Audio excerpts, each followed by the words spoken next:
Hello and welcome into the Hecklers podcast. I am your host, Gordon Coletto, and joining me as always is my co-host, Billy. Billy, how are we feeling today? It's Friday. I can't complain. Ready to watch some football this weekend. Absolutely. I am ready for the weekend, ready for some awesome football. And Billy, for once, the Panthers are not the first team to fire their coach. I will say I am surprised that the Jets decided to fire Salah so early in the season. And that'll actually take us into our first topic of the day. The news, of course, that everybody is talking about this week, something that you and I have actually previewed on the show for a little while now, but Robert Saleh fired as the coach of the Jets. I want to kind of start in. We're gonna hold off on the obvious question, and I want to start at a little bit different place. But what do you make of the timing of all of this so early in the season?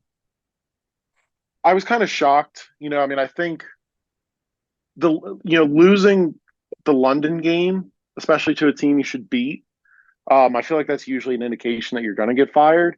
But because it was so early in the season, I didn't expect him, to be let go this early. He's a defensive head coach, and his defenses have been playing well. Um, not to go into the obvious topic that I imagine we're going to talk about in a second, but it was kind of a shock. I when Matt Rule got fired, I said if you're going to fire a guy this early, why don't you do it before the season started? And that's kind of how I feel about Salah. You can make the argument that Rodgers wasn't healthy because he was out all last season, and that's a valid reason to keep Salah around. But there were already questions about whether Salah should be the head coach, and I think this falls down more than anything to poor ownership. Yeah, I mean, I think the Jets, one, as an AFC East fan and a fan of the Patriots, I can say the Jets are a dysfunctional organization. They're crap. They have been crap for a long time. So it doesn't at all surprise me.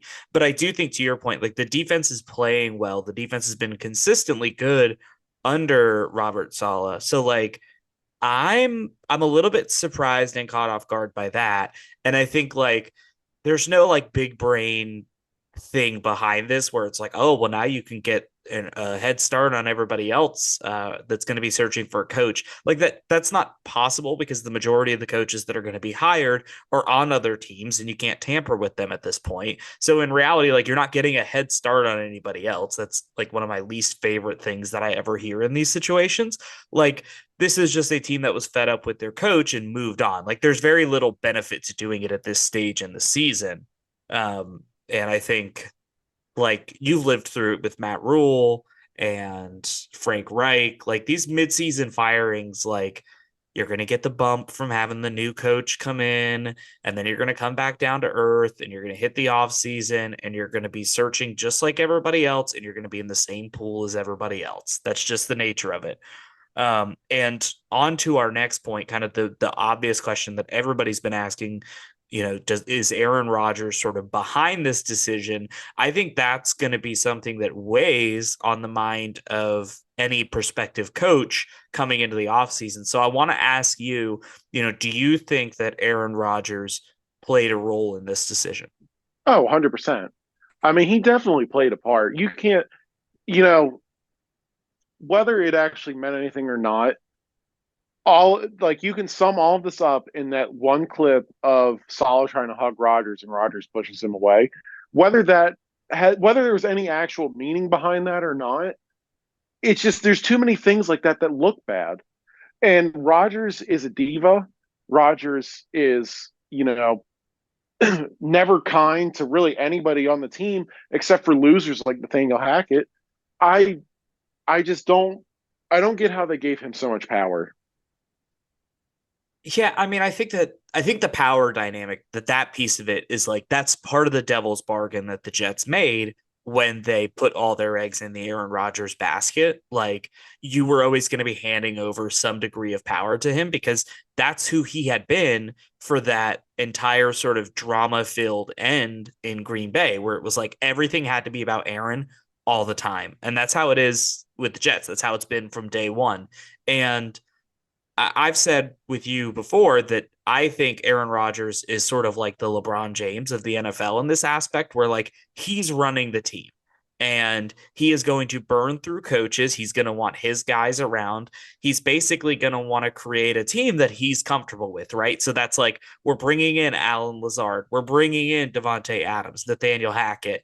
Like he basically just wants to bring over everybody that he's comfortable with and transition the same sort of mindset, same team that didn't win a Super Bowl in Green Bay outside of the one where he was carried by a defense that didn't win a Super Bowl as a unit. He just wants to bring that to New York. And I absolutely think that Aaron Rodgers, if even if not directly involved, which I'm suspicious of, I think that he was directly involved in the decision to move on from Robert Saleh.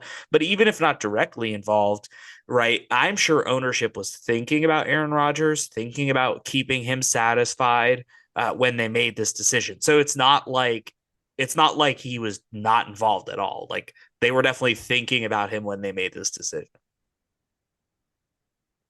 And one thing I heard, and I thought this was funny, so I figure I'll share it. One thing I heard was that Aaron Rodgers probably realized that the Jets ownership is the heir to the Johnson and Johnson family fortune. Johnson of Johnson, of course, one of the makers of the COVID vaccine that Aaron Rodgers hates so much. So he may have decided that in an effort to get back at the manufacturers of the COVID vaccine, he would ruin their football franchise.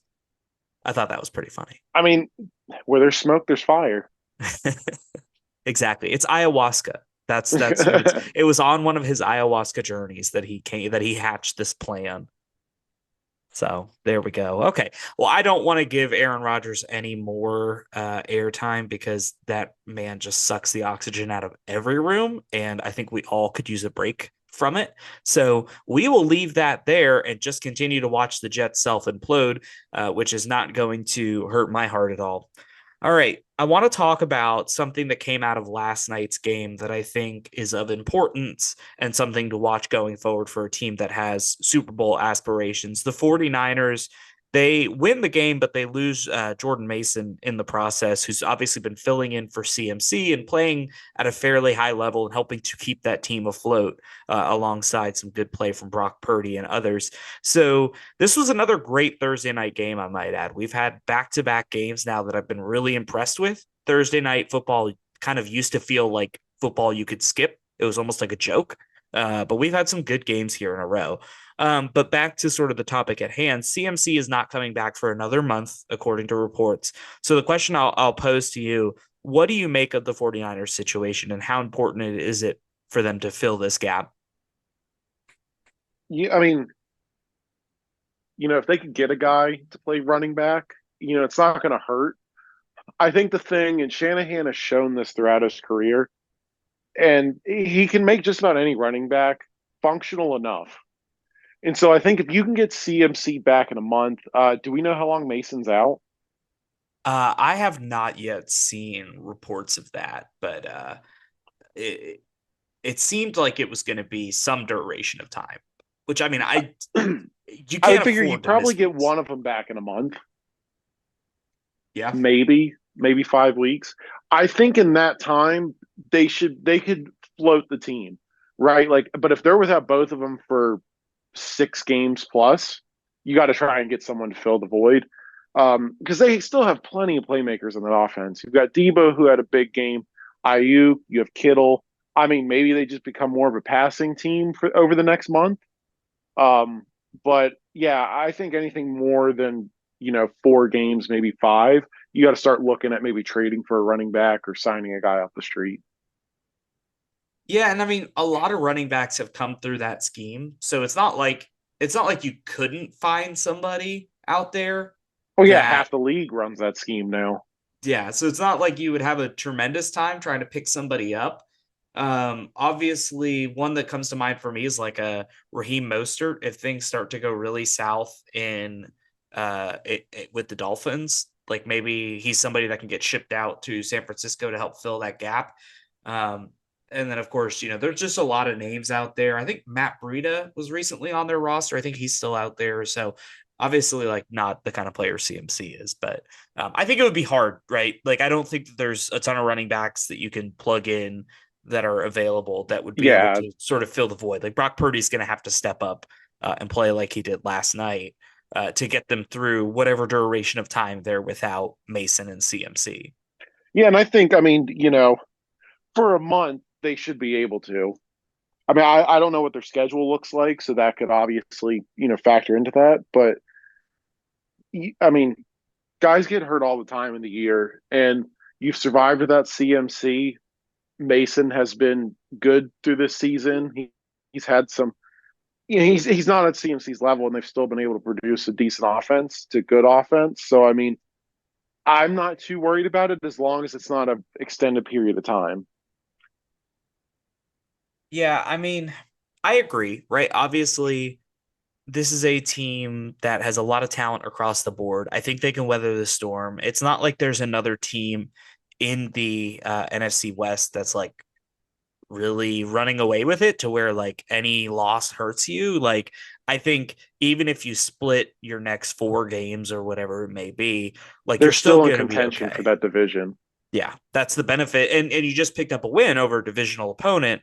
So I feel like I feel like they'll be okay. I just thought it was worth exploring though, as an impact to a team that does have Super Bowl aspirations. But I do think if there's an offense that can handle it and there's a coach that can handle it, like it's Shanahan and that 49ers Well, offense. and if you can't handle your backup running back getting hurt with all, why are you paying all of these guys?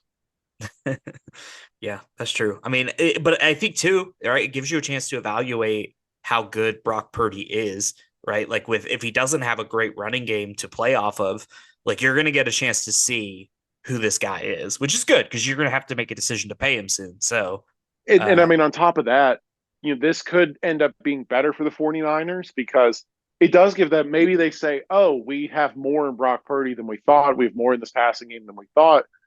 We don't have to rely so much on CMC when he gets back or Mason when he gets back. We can kind of expand this offense a little bit and give it a little bit of a different look than we traditionally have. yep, exactly. I'm right there with you. So I'll let you have the last word on that piece of this. I did want to talk about the Seahawks throwback uniforms that I thought were Oh, so good. incredible. The Falcons last week, they had the Dirty Birds look out, the Jets The on old Monday. helmets. I I I was know. going to tell you about that, but those old Falcons helmets, Mm, they got me going. it's cinema. And then of course the Jets on Monday night, they're I think they're throwing it back too. So I'm excited. I love this helmet rule was the best thing that the NFL has done in a long time. And all these throwbacks are just incredible. So the question that I'm posing to you is to just give us your top three throwback uniforms. They can be ones that have hit the field. They can be ones that you would like to see hit the field, but just your top three favorites that are gone but not forgotten. Do you want to go like back and forth? We each make a pick or just list off all three? No, I want you to list off all three because I'm sure that we're fairly similar, and I just want to talk about how glorious these uniforms are. Okay. Um, so this is in no particular order. I have to start off with the Buccaneers creamsicle. And it's not so much about the orange. It's about the logo in the helmet. That's what the Buccaneers need. Their color scheme now sucks, and maybe that's why I like it so much more, is because I hate their current jerseys. But the Buccaneers missed opportunity. They need to go back to that full time. Um, I do. another good. Oh, sorry. Go ahead. No, you're good. I will say that that logo is really It's so cool. good. Like, what happened to logos along the way that they've just become so boring and sleek? Like, I want something that stands out. That's cool. I like the logo. I mean, who doesn't love a creamsicle? And it's like Florida, it's hot. Like, I would love It to, just fits. Like yeah, you go the to a ones they game. have now, just don't. They don't do anything for me. I mean, I could just imagine myself down there in Tampa Bay. Shout out all those folks dealing with the storm, but I can imagine going down there, having a creamsicle in the stands. I love a creamsicle. Oh, they're so good. Orange, I mean, it's the orange state. Like the whole thing just makes sense. I love it. I think the logo's a lot cooler. We need to bring back cool logos. All right. What you got for me? Number two. So, number two, did you see the Broncos jerseys from last game? I don't believe so. They Let were me. fantastic. The helmet, again, it all goes back to the logo, right? The color scheme, it was more bold, I was at the and it blue was just helmet. fantastic. It was the one that had the D for Denver, and it had the horse in it. Oh yeah, I'm looking at it here. Blue helmet, orange Yeah, jerseys. Ooh, the striped socks too. They got the blue socks with the orange and white stripes. they have to bring it back. I don't know why jerseys got so boring, but that's another one that I think part of what makes a throwback so good is when the current jersey sucks. Yeah, I mean that is another really beautiful look. I could White go on a tangent with this because I'm thinking of honorable mentions. white face masks too. I know Oh, you you know love I love a that. white face mask. And yeah, Patrick Surtain wore that well. That outfit. That is a really good uniform. Again, the logo totally better than what it is now. The way that they're using color, it's just like you do you remember when the Seahawks unveiled this iteration of the jersey with like the gray triangle on the shoulder? No, I don't remember when they. So it was, after the Hasselbeck era, like coming into the Russell Wilson era is when they made this like change, right? And it's like I feel like since then the jerseys have just gotten shittier and shittier and shittier, where it's like everyone is just trying to do some iteration of that, and it's just god awful. And all I They're want to all see, very muted. The yeah, jerseys. there's not a ton of color. There's like even just something like this. It's simple stripes, but the colors make it. And the mixture of like the white pants, the orange top, the blue helmet, like it all just goes together. We need more of that in the NFL. All right, give me your third, and then we'll get into some honorable mentions. All right, so my third, and I had a couple different ones that were fighting in the position, but I feel like this is the one that has to be there. But it doesn't make sense for the team to have any of this stuff with it.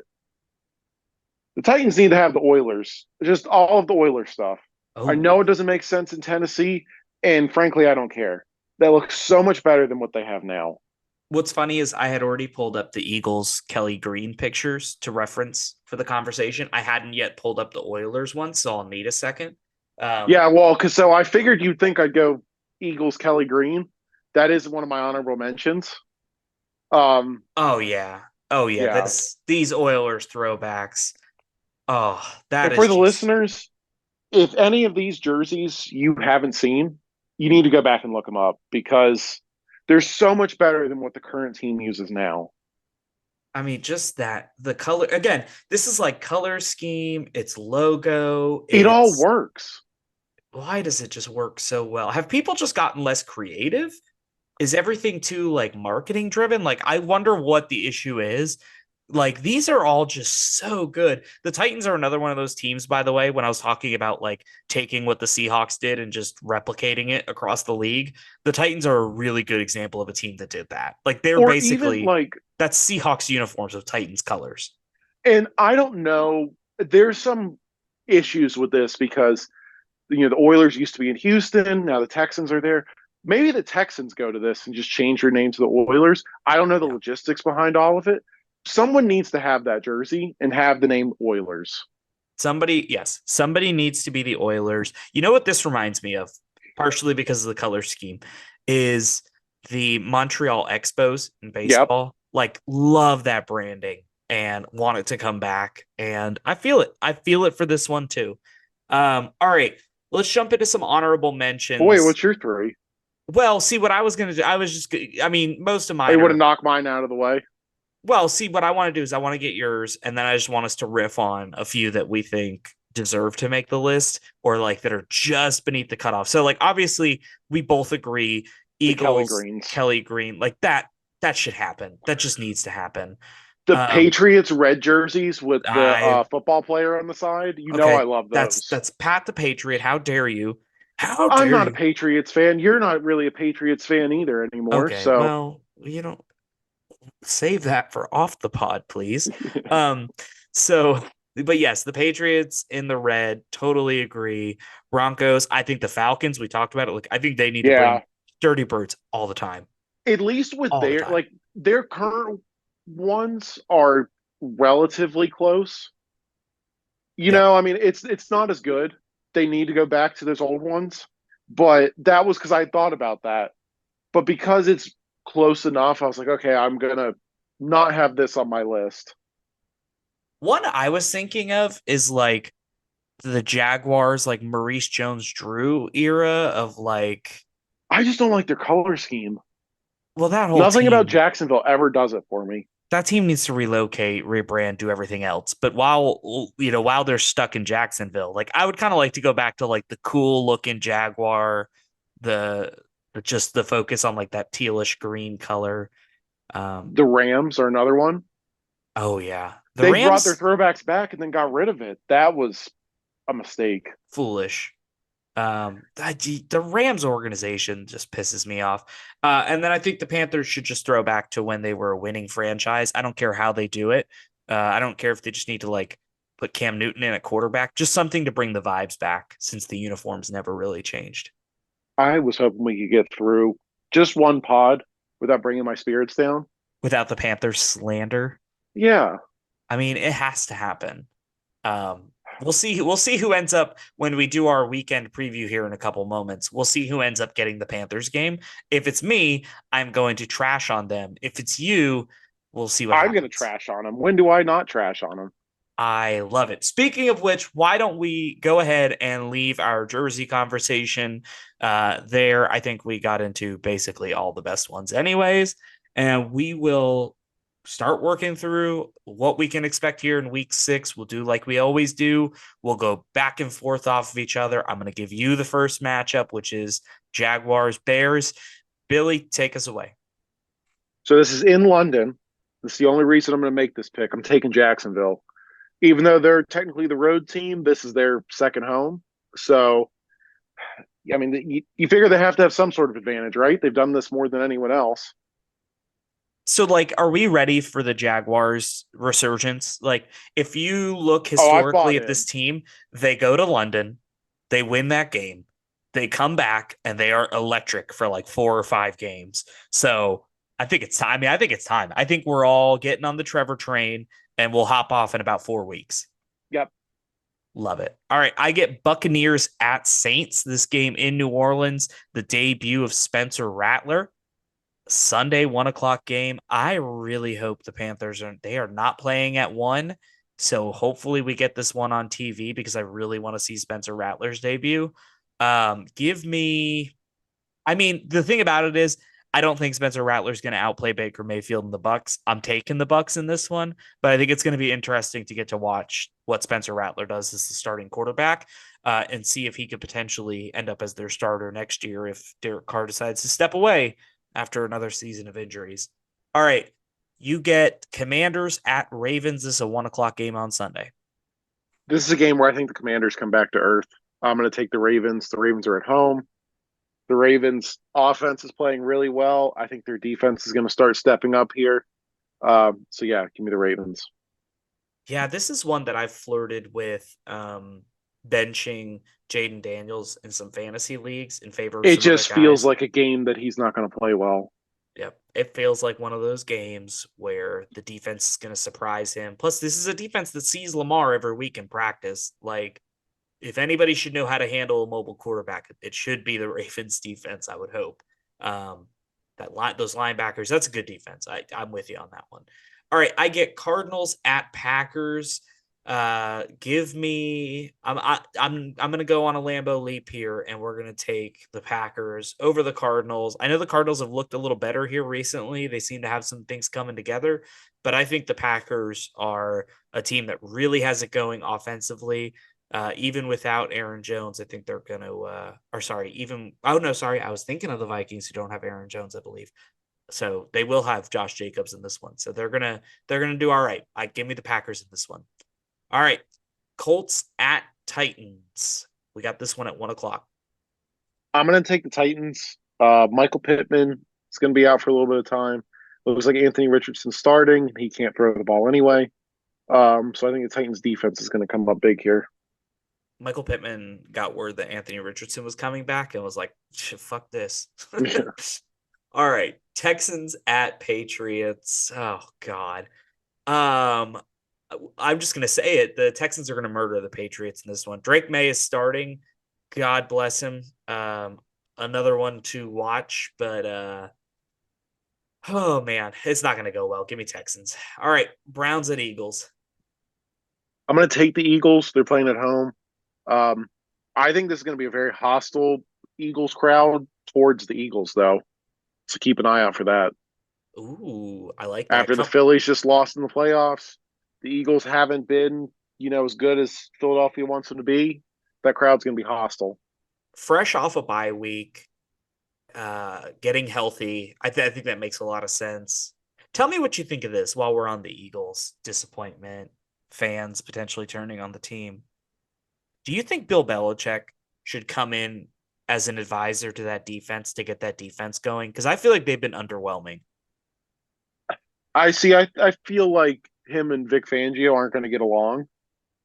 And I also feel like Bill and because here's what inevitably happens. If Bill steps into that organization, he's taken over next season. Oh yeah, yeah. And him and Howie aren't going to get along either. So I don't think that the Eagles are a super viable option. I think Bill ends up on with the Giants. That's my prediction. I could see it. Dable is definitely not long for the Giants head coaching job. I mean, I just think I don't know. Like we've talked about this before, but I'm just surprised at like with how much the Eagles have invested in that defense that it's not better. Like I don't know. It just feels underwhelming to me, and I feel like it kind of needs a jump start. All right. We enter the 4 o'clock slate of games with the Chargers and Broncos. In this one, Bo Nix is playing better. The Broncos kind of seem to have it going, but and this is kind of a battle of two good defenses too. This is going to be an interesting one. I would assume it's going to kind of be like a slugfest, low scoring kind of affair, probably something like 24-20 or even like 2017. But give me the Chargers in this one. It's in Denver, but I like Justin Herbert to outduel Bo Nix in a matchup of good defenses.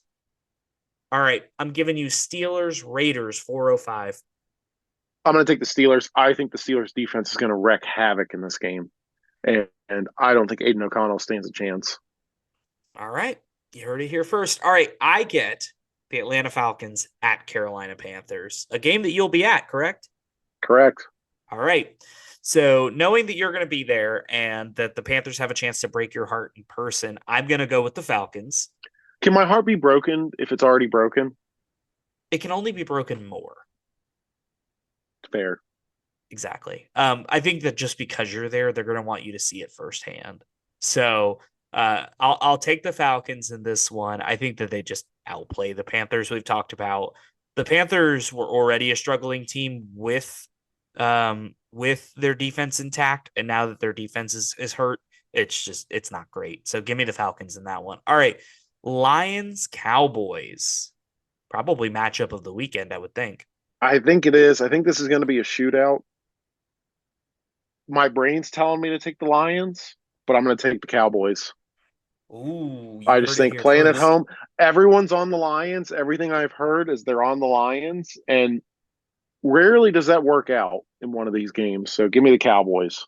All right. We'll have to look at where that line is. I'm curious if the betting money is on the Lions and you get a good line on the Cowboys, it may be worth throwing down some shekels on the Cowboys. All right. I get Bengals at Giants. To me, the Bengals are rolling. Like that offense has gotten going. They're connecting. I think they're ready to just kind of keep on going. They've gotten over their early season slump that they always have, and they're ready to hit the ground running. Give me the Bengals in this one. They slow down the Giants' forward momentum that they gained last week. That is our Sunday night matchup. And Billy, you are going to round things off with our Monday night game, AFC East battle in New Jersey between the Bills and the Jets. I This might be the toughest game to call because the Jets seem to be in turmoil. It seems like it should be easy to pick against them. But are they going to get the interim coach bump this week? They're playing at home. The Bills haven't looked good for the past 2 weeks. So, I mean, Josh Allen's a little nicked up. I have James Cook on my fantasy team. He's a little nicked up. Give me the Jets. It's going to be ugly, but give me the Jets. I mean, I think it's a fair bet with like we talked about with like the interim coach bump. I think between that bump and the one that Aaron Rodgers is going to do before the game, I think that should put them over the top. All right. Well, that does it for us here. That's another episode of the Hecklers podcast. As always, we appreciate you tuning into the show. We do hope that you enjoy another weekend of NFL action. I'll be back on Tuesday to recap everything that you hear. And then, of course, we'll be back next Friday with another preview episode as we look ahead to week 7. For Billy, I am Gordon saying keep heckling. 1, 2,